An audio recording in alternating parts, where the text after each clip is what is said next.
Hey everybody, welcome to my channel. Today I am going to be showing you how I made these succulent napkin rings. I found these napkin rings that I already had in my stash, and I'm going to be using them.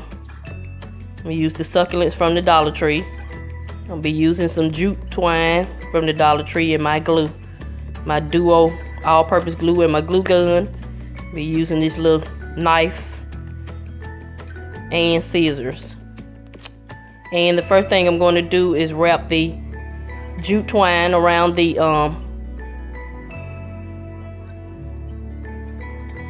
curtain ring. I'm sure you have some curtain rings around your house somewhere.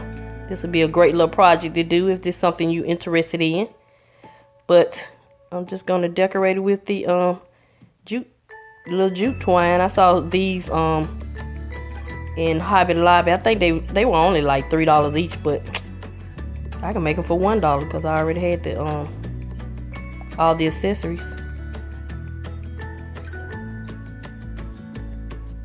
So I'm just gonna wrap this around. I only put glue at the beginning and just kept wrapping it. I'm just gonna keep wrapping it. I like the shape of these curtain rods. They're not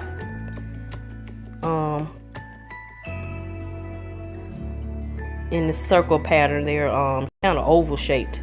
Then they got that opening at the bottom, so they were easy to use for this project. Then I put a little glue at the end, and then I got to cut me some more twine.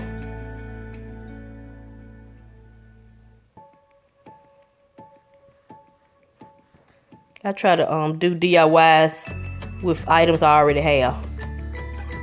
I try not to go out and purchase items if I don't have to. So that's mainly what my channel is about, utilizing items you already have to get a different look. So I'm just gonna keep wrapping this and I'll be back. Okay, now I have my curtain rod all wrapped in jute twine. I'm going to take the succulent, and you see that little stem hanging out the back. I'm going to cut it off to make it sort of lay flat on the curtain rod. Not curtain rod, but curtain ring.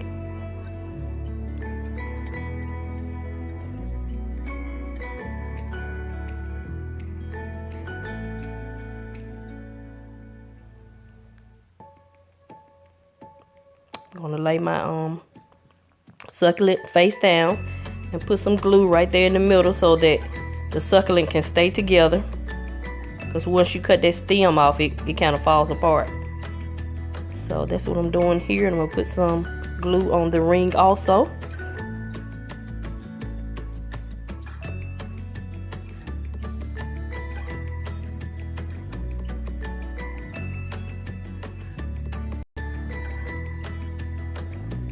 Now to keep it in place, I'm gonna place a little strip of masking tape across the bottom to keep it together until it dries. And stay tuned for the final reveal. Nice and simple. I like nice and simple DIYs. Simple but useful DIYs.